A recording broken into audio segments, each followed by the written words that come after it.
पहिल्यांदा स्टेजवर इतक्या लोकांसमोर लाईव्ह परफॉर्म करायला भेटलं. प्लस गिटार घेऊन कधीच परफॉर्म करू शकलो नव्हतो मी याच्या आधी. बट आता कॉन्फिडन्स असा आहे की हां ठीक आहे, मी ह्याच्यानंतर पण परफॉर्म करू शकेन.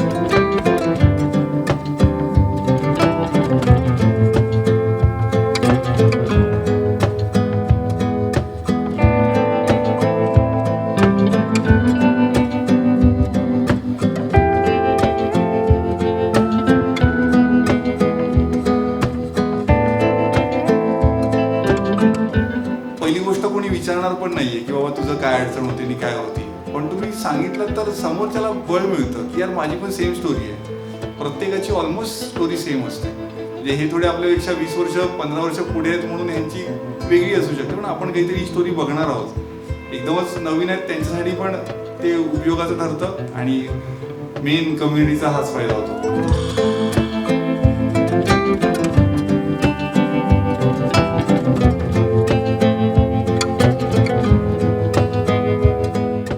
याचा मला खूप अभिमान आहे की माझे बाबा पण ह्या सरांबरोबर शिकतात. आणि ह्या सरांबरोबर एक सांगायचं म्हणजे की हे सर म्हणजे आम्हाला वेगळीच इन्स्पिरेशन देतात आणि आम्हाला फक्त कॉन्फिडन्स देतात. हा मेन पार्ट आहे.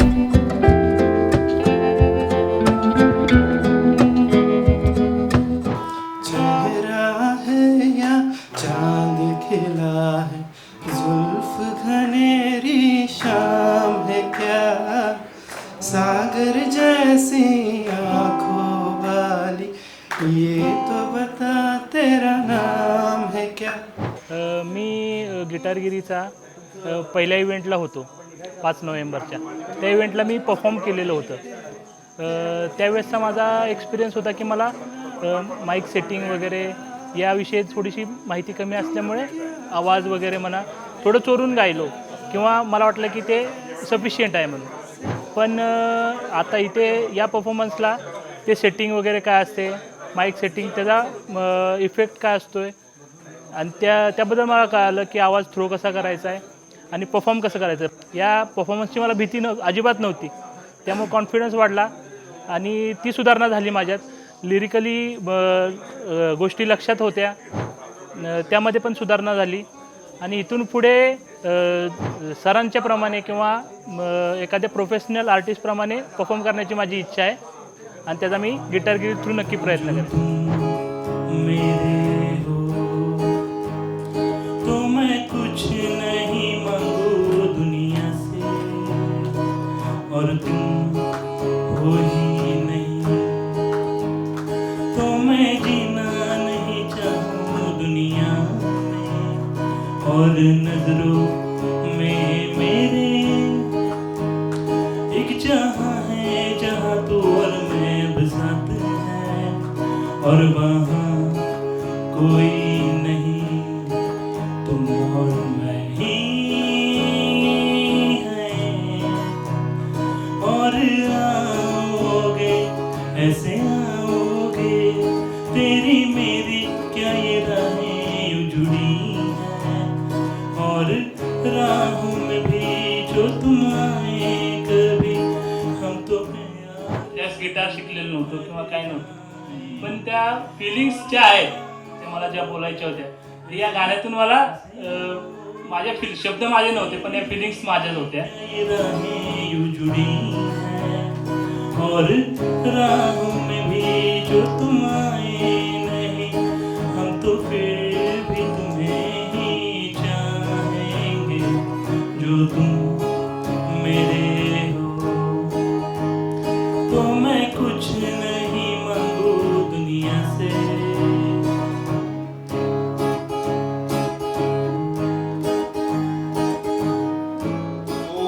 आपण आता एकत्र जेव्हा बसतो आणि एकमेकांना ऐकत असतो तेव्हा तुम्हाला हे बघायचं आहे की एखाद्याला जर का माझ्यापेक्षा कमी येतं किंवा जास्त येतं तर म्हणजे त्याने विचारल्याशिवाय डायरेक्ट शिकवायला पण जायचं नाही, पण जर का तुम्हाला वाटतं की this guy has something different than me तर त्याला विचारा ते कसं आलं तुमच्याकडे.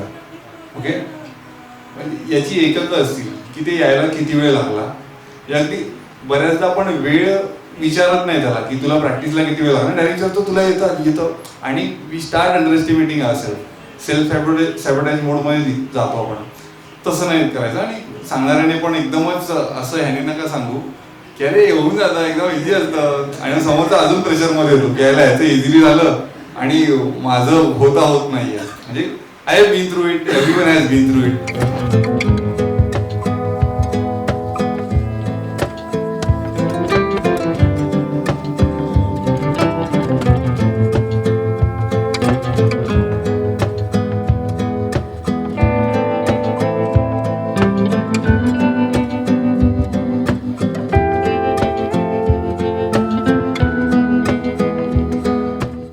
स्वतःमध्ये ग्रोथ म्हणजे इकडे येऊन कॉन्फिडन्स वाढला लाईव्ह परफॉर्मन्स करण्याचा.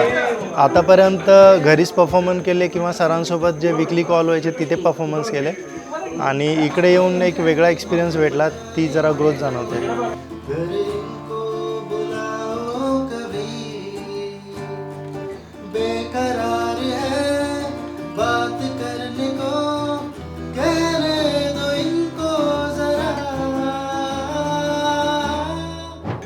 स्पेशली जे सरांचे परफॉर्मन्स बघितले ना, त्याच्याने असं वाटतं की ठीक आहे, आपण अजून भरपूर करू शकतो आणि त्याप्रमाणे करण्याचा प्रयत्न केला. आज पहिल्यांदाच मी व्होकल ट्राय केलं माईकसमोर. एरवी घरी गातो, पण आता इतक्या लोकांसमोर अनोळखी लोकांसमोर पहिल्यांदाच परफॉर्म केलं. छान वाटतं. जिंदगी का सफर है ये कैसा सफर, कोई समझा नहीं, कोई जाना नहीं, है ये कैसी डगर, चलते हैं सब मगर, कोई समझा नहीं, कोई जाना. हां, आजचा कार्यक्रम खूपच छान झाला. मागचे दोन्ही कार्यक्रम माझे मिस झालेले. मी पहिल्यांदाच या कार्यक्रमाला आलो आणि खूपच चांगला अनुभव आहे.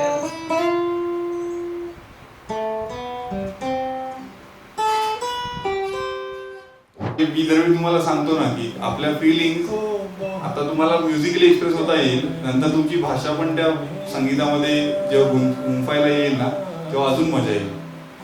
आणि ही खूप जास्त अपेक्षा होते माझी तुमच्याकडून, पण तरी मी ती करत राहीन, कारण अजून बराच वेळ आहे. त्या दिशेने आपण पावलं उचलत राहू. दूर जितना भी तुम मुझसे, पास तेरे में, अब तो आदत सी है मुझको ऐसे. स्वतःकडनं पण अपेक्षा खूप वाढल्या आहेत, आणि जे आधीचे एक्सपिरियन्सेस होते की स्टेज फिअर जो म्हणतो एक प्रकार असतो, किंवा कॉन्फिडन्स, असं नाही म्हणणार की मी आत्ता भीती नाही आहे, भीती तर आहेच आहे, पण सध्या मिक्स्ड हे आहे की भीती नाही असं वाटतं आहे, पण तिथे गेल्यावर का होईल सांगू नाही शकत. पण माहिती आहे त्या फिलिंग्स कशा असतील, कदाचित अनुभवल्यात त्यामुळे. सो आणि यावेळेला बऱ्यापैकी सादरीकरण करायला बरीच लोकं आली आहेत, चांगले चांगले मातब्बर लोकं दिसत आहेत. सो मजा येईल. आय होप की त्या लेवलला वाजवायचा प्रयत्न करू.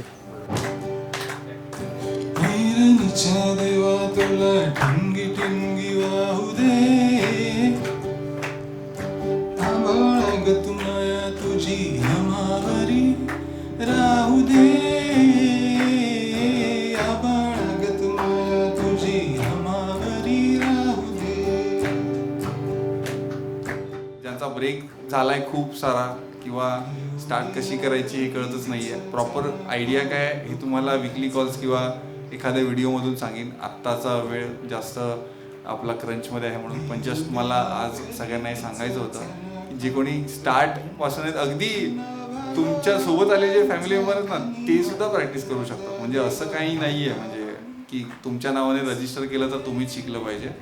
आता कोणी डाऊट विचारू शकतो.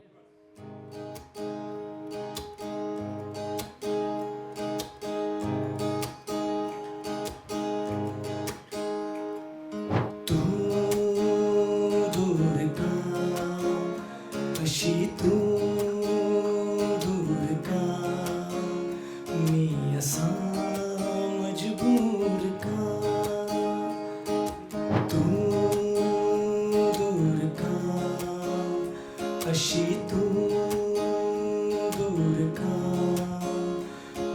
ऐसा मजबूर का. आजचा ओव्हरऑल कार्यक्रम खूप इन्स्पिरेशनल होता आणि त्यात बरंच काही शिकायला, बघायला आणि एन्जॉय करायला भेटलं. कारण की आत्तापर्यंत जे ऑनलाईन होतं ते रिअलमध्ये अनुभवलं. हुर्रे